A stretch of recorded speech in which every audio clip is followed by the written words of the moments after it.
This is a simple video to help grown-ups understand new media and why it matters. First of all, new media can hardly be considered new anymore.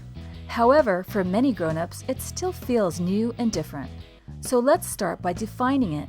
The short definition is that new media is the online and digital way of exchanging information. The terms online, digital, the internet, and World Wide Web simply refer to the virtual space where all this information is being exchanged on digital devices like computers, iPads, and smartphones. Okay, here's one more thing. We are now on Web 2.0, which is the second generation of the internet. Web 2.0 enables users to interact and collaborate with each other as both consumers and producers of media. In other words, as media guru Henry Jenkins would say, we are living in a participatory culture, and when it comes to new media, this is important. Here's why.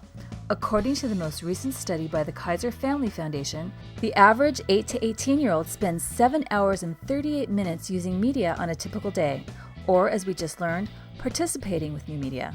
Additionally, because today's young people are so good at multitasking, like texting their friends while watching YouTube, for example, they actually fit 10 hours and 45 minutes worth of media content into those 7.5 hours. In fact, kids spend more time with media than they do with their families or in school. Why? Well, that's a good question. So good, in fact, that the MacArthur Foundation has spent $50 million studying digital media and learning, trying to find out.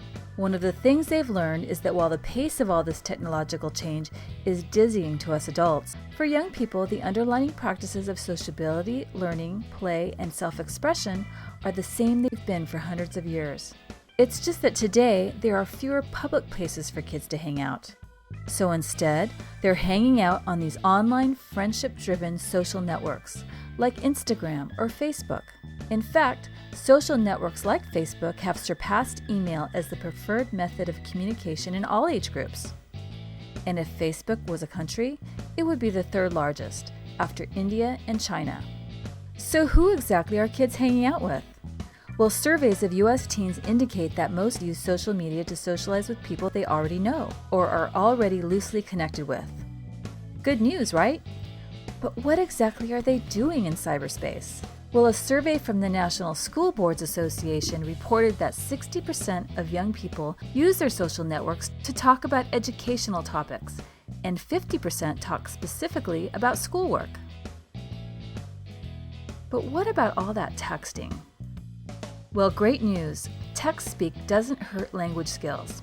A popular assumption is that the act of texting is damaging our children's ability to successfully write standard English prose. However, 2 studies have found that higher daily use of textisms was related to better informal writing, and that textism density was also positively related to word reading, vocabulary, and phonological awareness.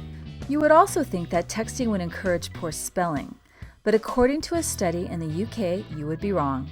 This study of 8 to 12-year-olds showed that children who regularly use texting shorthand actually improve their ability to spell. Okay, so why does all this matter?